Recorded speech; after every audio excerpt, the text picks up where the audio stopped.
Diz assim a palavra do Senhor, Êxodo 17, verso 8: Então veio Amaleque e pelejou contra Israel em Refidim. Com isso, ordenou Moisés a Josué: Escolhe-nos homens, e sai, e peleja contra Amaleque. Amanhã estarei eu no cume do outeiro, e a vara de Deus estará na minha mão. Fez Josué como Moisés lhe dissera, e pelejou contra Amaleque. Moisés, porém, Arão e Hur subiram ao cume do outeiro. Quando Moisés levantava a mão, Israel prevalecia. Quando, porém, ele abaixava a mão, prevalecia Amaleque. Ora, as mãos de Moisés eram pesadas, por isso tomaram uma pedra e a puseram por debaixo dele, e ele nela se assentou, de um lado e o outro do outro. Assim Arão e Hur sustentavam-lhe as mãos, um de um lado e o outro do outro. Assim lhe ficaram as mãos firmes até ao pôr do sol. E Josué desbaratou Amaleque e a seu povo a fio de espada. Então disse o Senhor a Moisés: Escreve isto para memória num livro e repete-o a Josué, porque eu hei de riscar totalmente a memória de Amaleque de debaixo do céu. E Moisés edificou um altar, ele chamou: O Senhor é a minha bandeira. E disse: Porquanto o Senhor jurou, haverá guerra do Senhor contra Amaleque, de geração em geração. Que Deus, irmãos, nos abençoe pela porção lida da sua palavra, e que o nosso coração possa ser como aquela boa terra, para que essa semente, caindo nele, possa frutificar para a glória e honra do Senhor nosso Deus.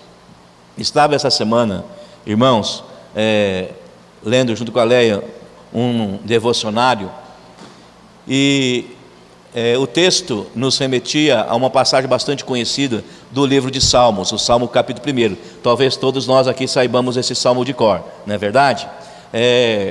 E quando nós estamos fazendo a leitura, nos chamou a atenção um fato que aquela articulista, aquela escritora, naquela meditação destacava, e que nós ainda não tínhamos apercebido, apesar de conhecer esse salmo há muitos anos, há muito tempo.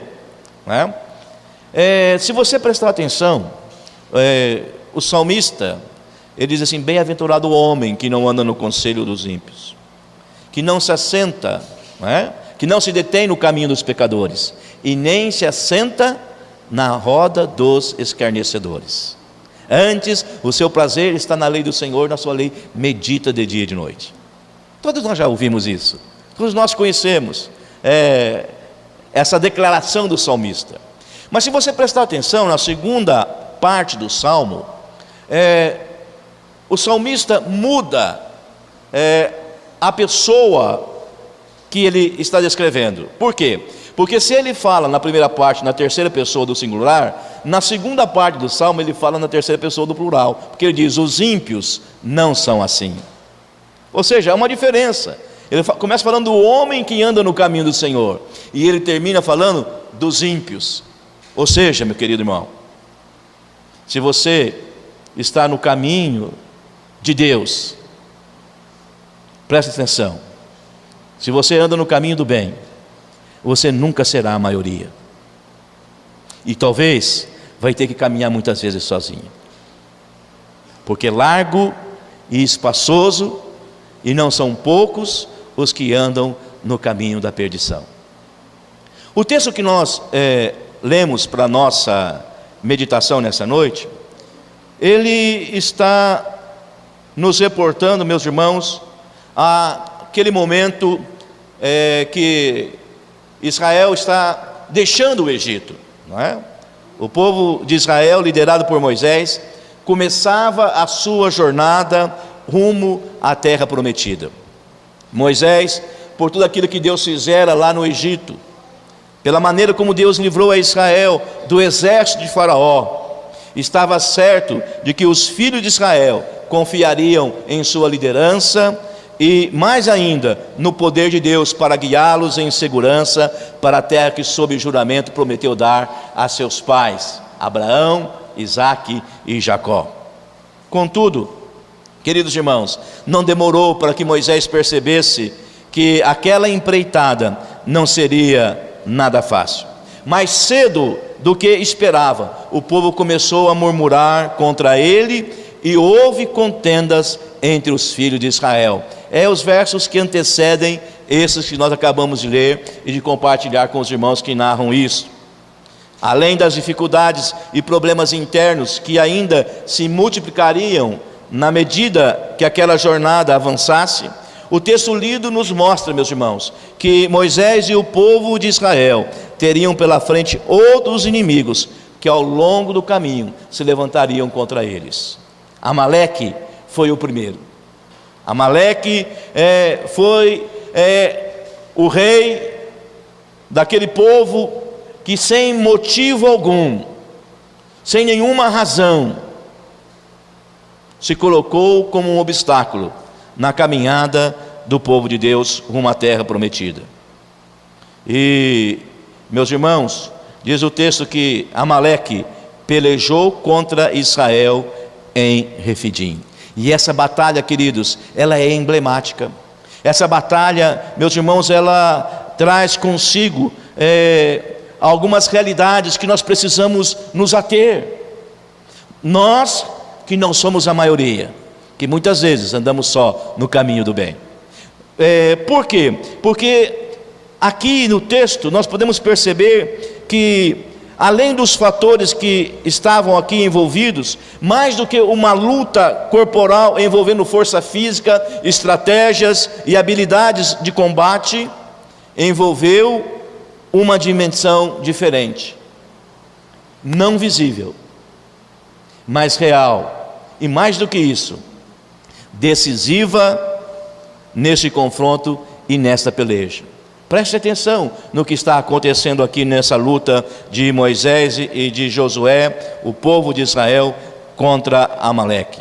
Guardadas as proporções, meus queridos irmãos, analisando esse episódio, nós podemos traçar um paralelo então com a jornada do cristão, rumo também a Jerusalém, não lá da terra prometida, que tem sido alvo, agora, de algumas discórdias no cenário mundial, porque o presidente dos Estados Unidos, corajosamente, resolveu reconhecer Jerusalém como capital de Israel. Nós caminhamos não em direção a essa Jerusalém, mas nós estamos caminhando na direção da Jerusalém celestial.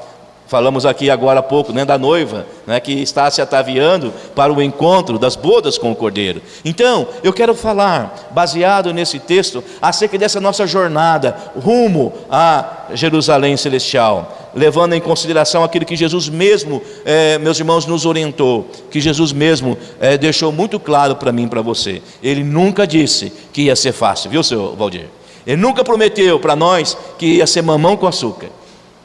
Nunca colocou nos olhos dos seus discípulos um óculos cor-de-rosa, como tem procurado colocar, desculpe, aqueles que são adeptos insistem nessa chamada teologia da prosperidade, Pelo contrário, Jesus disse que o caminho seria estreito e apertado, mais do que isso, seria um caminho espinhoso.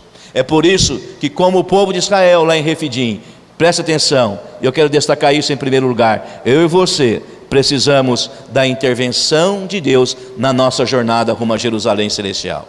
Não podemos prevalecer, não podemos ser bem-sucedidos se não houver, se não existir uma intervenção de Deus a nosso favor na nossa caminhada rumo ao lugar que Jesus foi preparar para cada um de nós.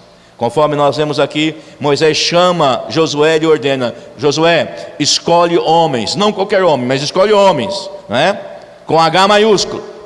Escolhe homens corajosos, homens que possam representar e defender o nosso povo.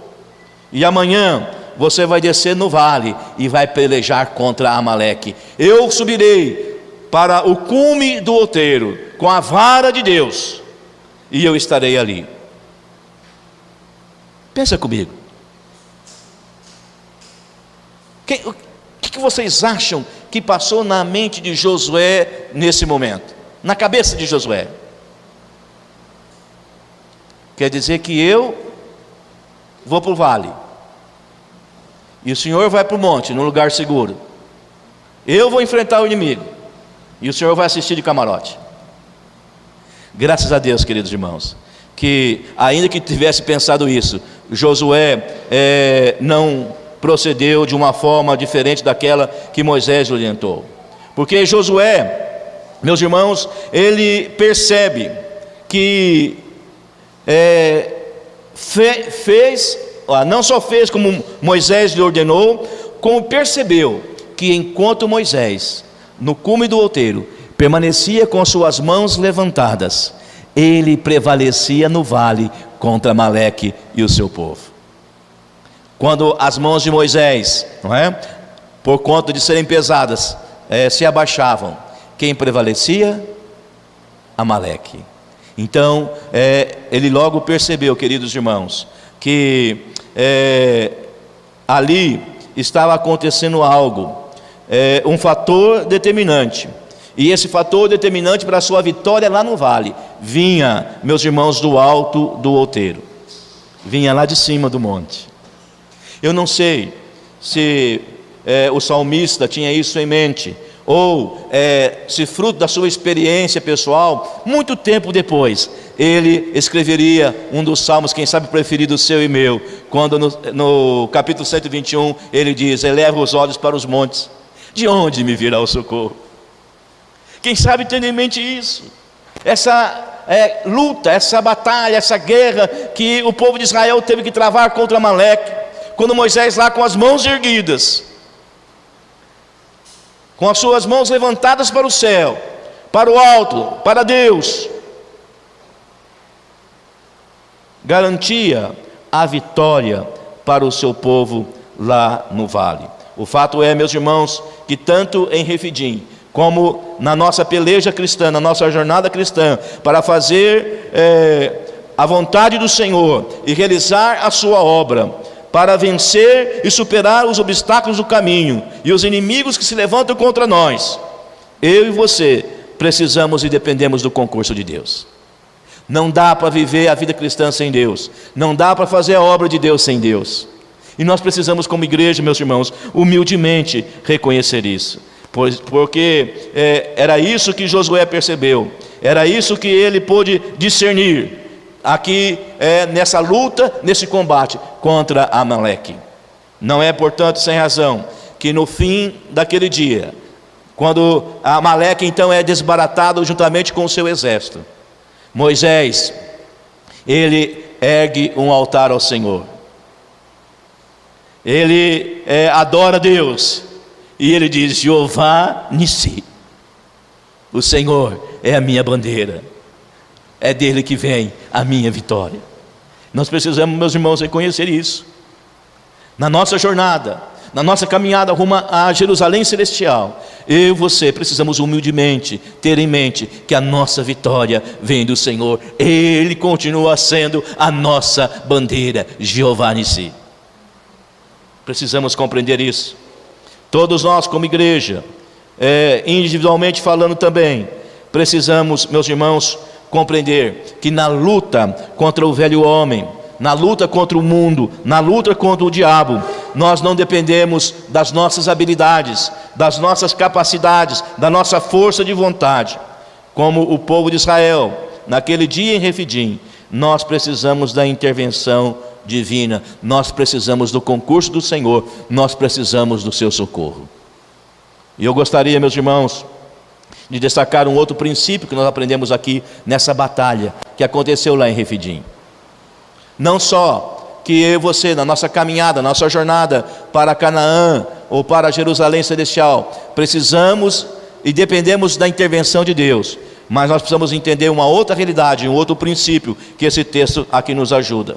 É que nessa jornada nós precisamos de pessoas que nos ajudem e que nos deem suporte. Irmãos, graças a Deus, ainda bem que naquele dia, na batalha contra Amaleque, Moisés não subiu aquele monte sozinho. Graças a Deus, porque ele levou consigo Arão e Hur. Por quê? Porque o texto nos ensina, o texto nos mostra que Moisés sabia que as suas mãos erguidas, suas mãos levantadas para o céu, na direção de Deus, figuradamente, falando, garantia a vitória para o seu povo. Mas lhes faltaram as forças, as suas mãos são pesadas, ele não consegue ficar com as suas mãos estendidas. E graças a Deus que, ao perceber isso, Arão e Hur não só colocam uma pedra para que Moisés nela se assentasse, como um de um lado, o outro do outro, mantém as suas mãos erguidas, mantém as suas mãos levantadas. Não se engane, querido. Eu sei que você sabe isso por experiência própria, como eu sei por experiência própria, que a nossa vitória vem do Senhor. Mas quantas vezes, mesmo sabendo que as nossas mãos e o nosso coração precisam estar voltado para Deus, nós não temos forças, e nós não conseguimos sozinhos manter o nosso coração inclinado para o nosso Deus? É ou não é uma verdade?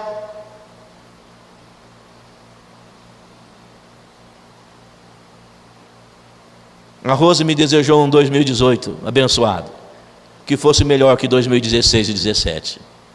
Não foi fácil para nenhum de nós, né, Rose? Em setembro, nós recebemos uma notícia, já no sábado à noite, quase entrando a madrugada. O nosso filho me liga lá de São Paulo e diz: pai, eu estou com a Helena, minha netinha, não é a nossa netinha, aqui no hospital. Ela está um pouco febril, não está passando bem, e o médico fez um exame de sangue. E ainda não saiu o resultado, nós estamos esperando. Já à madrugada, ele torna a me ligar e diz: pai, saiu o resultado, a Helena está com meningite, 10 meses de idade. Nós não sabemos agora o que fazer. E eu disse: filho, daqui a pouco eu estou indo para aí. Eu vou de manhã à igreja, temos compromissos, mas logo depois eu e a sua mãe nós estamos indo para São Paulo. E tornaram a fazer os exames. E pela graça de Deus, pela ajuda, e eu tenho certeza, a oração da igreja, o Senhor teve misericórdia. Não era meningite bacteriana, era uma meningite viral. Era meningite, mas não era a mais grave, aquela que poderia ter deixado sequelas, não é? Na vida da nossa netinha, de apenas 10 meses, não é? Vocês já têm visto algumas fotos dela? Então vocês estão perdendo. É a japonesa mais linda do mundo, né? Mistura de preto com japonês, não é? Coisa linda ficou aquela menina, não é? Já completou 1 ano, e realmente isso foi um momento muito difícil, mas não foi o único. O nosso filho liga para nós já em outubro dizendo: pai, eu fui ao médico, e o nódulo que eu tenho no fígado aumentou, está com 6 centímetros, e o médico disse que eu tenho que tirá-lo, e ele já não garante que seja mais uma neoplasia nodular focal, que é um tumor benigno, por conta do crescimento dele rápido. E então eu estou fazendo os exames e devo ser submetido a uma cirurgia agora em novembro, a princípio marcado para o dia 13, mas depois transferida para o dia 20. E o Tiago foi operado no dia 20, tirou 1/3 do fígado, tirou a sua vesícula, tirou os gânglios e outras coisitas mais lá, né? 300 gramas deu tudo, né? Que é aquela parte que a gente leva para o churrasco, não é isso?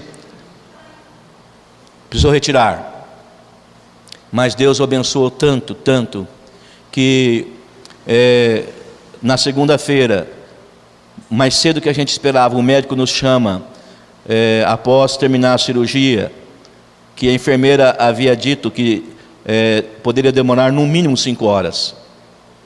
Ele nos chama e diz: olha, já terminei. E eu perguntei: na sua experiência, o senhor acha que é benigno ou maligno? Ele diz: se é muito ou pouco, só a biópsia vai falar, mas o importante é que só estava localizado ali no fígado. E nós então, mais tarde um pouco, já pudemos conversar com o nosso filho. Ele já estava se recuperando na UTI, isso na segunda-feira, já tardezinha, noitinha. No outro dia nós retornamos ao hospital, porque onde ele estava, no Hospital Paulistano, você pode ficar na UTI, um acompanhante com o enfermo lá, né? das 8 até as 20 horas. E eu e minha esposa fomos para lá. Ela entrou, viu o Tiago e já recebemos a notícia: olha, ele vai ter alta, vai para o quarto ainda hoje. E isso já alegrou muito o nosso coração. E então o médico também havia nos dito, nesse primeiro momento, ele estava com um catéter no pescoço, diz: não foi preciso transfundir, ou seja, não foi necessário transfusão de sangue. Na verdade, nem um dreno foi preciso colocar na cirurgia, de tão boa que a cirurgia foi. Glória a Deus, porque ele esteve com o nosso filho naquele centro cirúrgico. E então na quarta-feira, mais cedo que a gente pensava, porque podia ficar até 5 dias no hospital, ele já recebe alta para ir para casa, não é? E nós vamos, então, minha esposa vai com ele para casa. Eu já estava no apartamento esperando-os, e aí já vem o relatório lá, não é? E vem também o CD com a cirurgia gravada. Hoje não se esconde mais nada, né? E nós vimos a cirurgia toda, e a Leia já começou a ler o relatório lá, o que foi feito, e nós não ficamos felizes com aquilo que podia ter ali, a suspeição. E teríamos que esperar agora a biópsia sair, para ver o resultado final, porque nos deixou muito apreensível as suspeitas que o médico havia colocado ali, e até porque ele não havia nos dito que tinha tirado também a vesícula dele, não é? Junto com quase metade ou 1/3 do fígado que havia sido retirado. E esse resultado, que era para sair na sexta, não saiu na sexta, não saiu na outra semana, e tinha um retorno dia 5 de dezembro em São Paulo, e nós estamos com ele lá em São Paulo nesse momento, não é, para receber a notícia do médico. E até na hora do almoço, ele não tinha nenhuma notícia do laboratório. A consulta, o retorno era às 20 horas naquela terça, e nós saímos, eu e a Leia, para caminhar lá no bairro onde ele mora, e ficamos de encontrá-lo na hora do almoço, para almoçarmos juntos. E quando nós chegamos para almoçar, ele diz: olha, eu liguei lá no laboratório e disse que eu tinha o retorno hoje, não tinha ainda recebido o resultado da biópsia. E então eles ficaram de me mandar, e mandaram. E graças a Deus, Pai, era um tumor benigno, não era um tumor maligno. Mas, irmãos, eu havia pedido, não só para a igreja, havia pedido para o Isaías, havia pedido para o nosso presbitério, que nos ajudasse com as suas orações, porque eu sabia que as minhas mãos precisavam estar erguidas para o céu, mas eu não tinha forças para mantê-las assim. Sabe, irmãos, eu creio que na nossa caminhada, nós precisamos de irmãos e amigos que nos ajudem nesses momentos difíceis que passamos. Como um momento difícil era aquele que Josué no vale tinha que enfrentar Amaleque, mas dependia do que estava acontecendo lá na sala do trono do Cordeiro, né? Lá no cume do outeiro. Aquilo que estava sendo decidido lá em cima era o fator determinante para o que estava acontecendo lá embaixo no vale. Então, meus irmãos, você precisa entender isso, tanto no campo pessoal como na nossa vida diária. Nós não podemos subestimar o valor e a importância das nossas orações em favor então dos nossos missionários, em favor dos nossos irmãos. Nós estivemos orando e continuamos orando pela vida do seu Valdir, no momento difícil que passou também, do seu tratamento. A nossa igreja orava, pedia: Deus tenha misericórdia, sustenta o teu servo, dá forças para ele, dá força para a Rose, não é? Para eles passarem esse momento. Nossa igreja também passou momentos difíceis, e o fato é, meus irmãos, que nós precisamos entender isso. Não podemos caminhar nessa jornada sozinhos. Precisamos de irmãos que nos ajudem a manter as nossas mãos levantadas e firmes, mesmo quando as nossas forças já se exauriram, mesmo quando as nossas forças já se findaram. Nós precisamos, meus irmãos, entender a importância de estarmos ao lado do nosso irmão em oração. E eu quero dizer uma coisa muito importante para você. Eu não posso entender, eu não posso compreender que nós, ou que vocês, não encontrem aqui, no meio da igreja do Senhor, esse irmão que seja para a sua vida como Arão for naquele dia para a vida de Moisés. Eu não posso conceber que vocês não encontrem aqui um Ur que possa se colocar ao lado de vocês para ajudá-los nas horas difíceis. Aonde estão os nossos amigos? Aonde estão os nossos irmãos? Aonde estão aqueles que podem nos socorrer? Se não no meio do povo de Deus. Irmãos, nós não devemos ser, precisamos compreender isso, ser uma comunidade acolhedora e amorosa, mas precisamos nos colocar como bênção de Deus na vida do irmão, e buscando também irmãos que Deus coloque na nossa vida, para que sejam bênçãos nessas horas difíceis da nossa jornada cristã. Não sei se vocês se recordam, quando os discípulos estavam retornando lá da missão evangelística na Judéia, os 70, né? Eles voltaram tomados de alegria, porque diziam: Senhor, até os demônios se nos submetem, até os demônios. E Jesus disse: eu via Satanás caindo como um relâmpago sobre vocês, mas aí eu vos dei autoridade. Irmãos, não era a força deles, não era o poder deles, mas era Jesus se colocando na brecha a favor deles, que fez com que eles triunfassem, fez com que eles vencessem. E nós precisamos entender isso. O fato é que haverá momentos que só obteremos a vitória e só superaremos os obstáculos se tivermos do nosso lado irmãos que nos fortaleçam, irmãos que nos apoiem, seja com a sua companhia, seja com as suas orações, seja apenas com a sua presença. Dizer: não, eu estou aqui, eu estou aqui. Enquanto Arão e Hur sustentavam as mãos de Moisés erguidas lá em cima do outeiro, Josué desbaratava e prevalecia lá no vale sobre Amaleque e o seu povo. Eu sei, tenho certeza que você já ouviu aquela frase que diz que quando a igreja ora, os céus se abrem, o inferno treme e coisas novas acontecem na terra. É o poder da oração, irmãos, a importância da oração.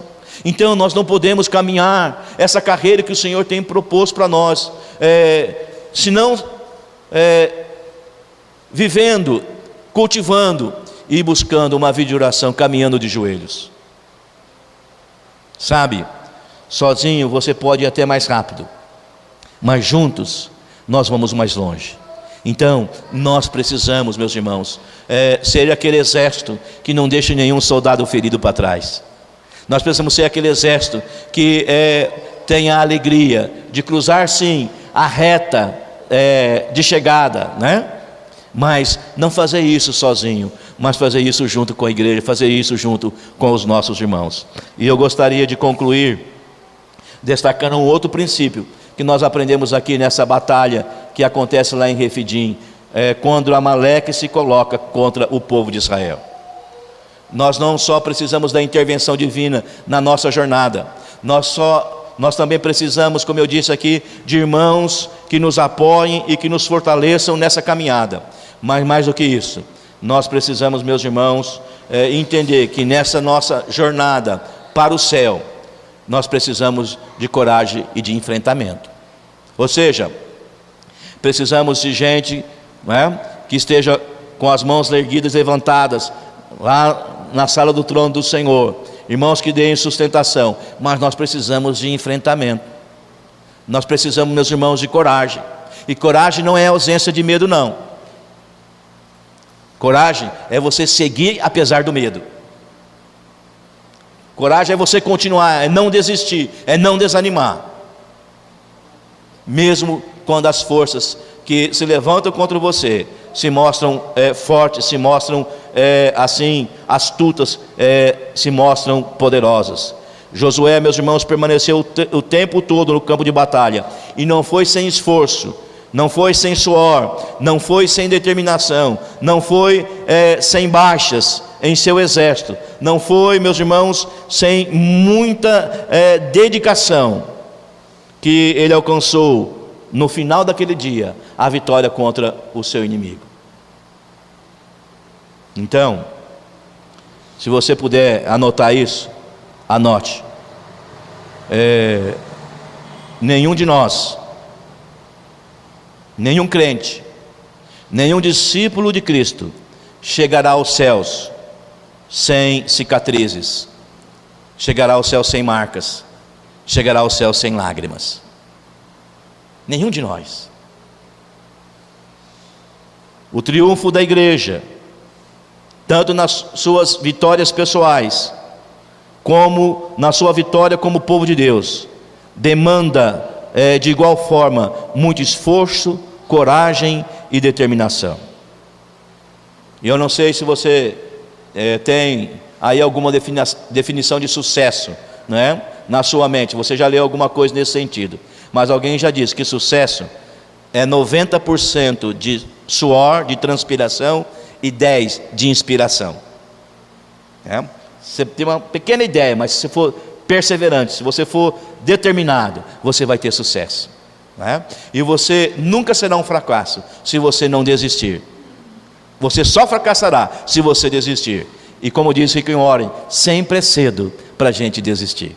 Então, nós somos o povo que Deus chamou para combater, para não se intimidar. Jesus disse que as portas do inferno não prevalecerão contra a minha igreja, e nós precisamos crer nisso, e por isso mesmo precisamos ir adiante, precisamos marchar. Esse povo, quando se viu encurralado lá pelo exército de Faraó, e na sua frente o mar, Moisés disse: Senhor, o que eu faço?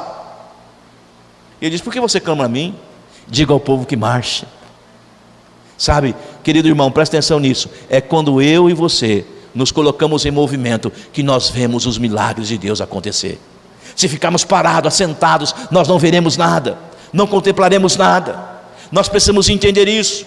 Precisamos entender que precisamos, com coragem, enfrentar as lutas, enfrentar não só o nosso velho homem, enfrentar o mundo, enfrentar também o inimigo de nossas almas, que arma ciladas, que lança dados inflamados sobre o nosso coração, para tentar nos maltratar, para tentar, meus irmãos, judiar da igreja, para trazer sofrimento, porque derrota ele não pode mais nos trazer, porque Jesus já venceu na cruz por nós. Mas ele pode nos maltratar. Então, eu queria que você entendesse isso, que as bênçãos, as vitórias demandam enfrentamento, demandam perseverança, demandam coragem. E eu quero só destacar aqui algumas coisas relacionadas com Amaleque, porque você pode ler depois lá no livro de Deuteronômio, que Amaleque, ele tinha uma estratégia. Amaleque, ele era astuto. Amaleque sabia, André, que o povo estava saindo do Egito com um despojo muito grande, porque os egípcios haviam dado para o povo israelita prata, ouro, havia dado um monte de coisas. Eles não saíram de mãos vazias do Egito, eles saíram com uma grande fortuna, com uma riqueza imensa do Egito. E Amaleque sabia disso. Mas sabe qual era a estratégia de Amaleque? Ele não enfrentava de frente o povo de Israel, ele atacava a retaguarda. Sabe por quê? Porque na retaguarda estavam as crianças, estavam as mulheres, estavam os desfalecidos, estavam os desanimados, estavam aqueles que estavam abatidos. Irmãos, essa é a estratégia do nosso inimigo contra nós. Essa não foi a única vez que o povo de Israel precisou prevalecer e lutar contra os amalequitas. Você pode ler no livro de Juízes 2 embates que o povo de Israel ainda tem com os amalequitas, e um deles foi Gideão. Gideão estava malhando trigo no lagar, que é o lugar onde se faz vinho, de tanto medo que ele tinha do povo amalequita, dos inimigos de Deus. Estava no lugar fechado, e o Senhor então aparece, aquele homem diz: salve, homem valente. Ele diz: mas só estou eu aqui. Onde está esse homem valente? Mas foi Gideão que Deus levantou para libertar o povo de Israel, que há 7 anos estava sob o jugo dos amalequitas, com 300 homens, seu Valdir.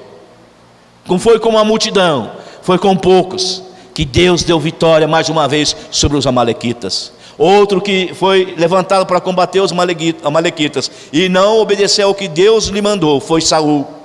Ele tinha uma ordem para destruir totalmente, como Deus havia dito por Moisés e Moisés a Josué, que havia peleja constante e perene contra os amalequitas, até o dia que Deus os varresse da face da terra.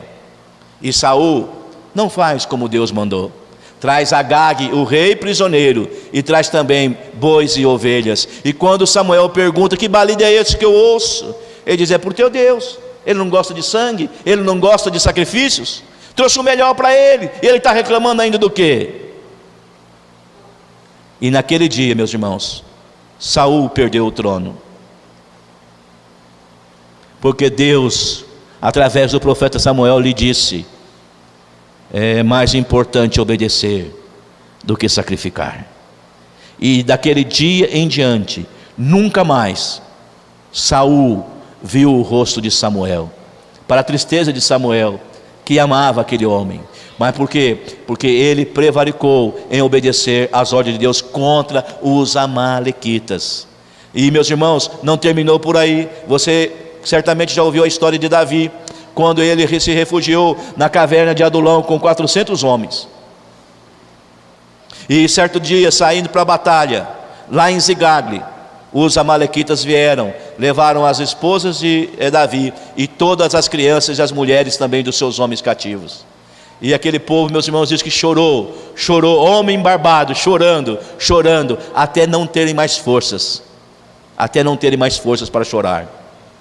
Mas diz o texto que Davi se animou no Senhor, se fortaleceu no Senhor e pelejou contra os amalequitas e obteve a vitória. O que eu quero dizer com isso, meus irmãos? O nosso inimigo, ele é astuto e mau. Ele não desiste. E ele não perde uma oportunidade, ele não descansa, não perde uma brecha para nos tentar desviar da nossa caminhada, para nos estagnar, para judiar de nós, para nos maltratar. E então, eu e você precisamos aqui aprender com Josué a enfrentar com coragem o nosso inimigo, não desistindo da luta, mas prosseguindo, confiado de que o Senhor é a nossa bandeira, que o Senhor é a nossa vitória. A palavra de Deus nos diz que só quando sai andando e chorando, enquanto semeia, é que a igreja voltará com júbilo, trazendo os seus feixes. Que Deus assim nos abençoe, que Deus assim nos ajude a compreender que na jornada para a Jerusalém Celestial, nós precisamos da intervenção de Deus. Nós precisamos de irmãos que se coloquem do nosso lado, para nos ajudar, para nos apoiar e para nos fortalecerem. E nós precisamos também de coragem e de enfrentamento, porque o Senhor é conosco, e Ele estando conosco, Ele nos conduz em triunfo, nos conduz em vitória. Que Deus, meus irmãos, assim nos abençoe. Amém.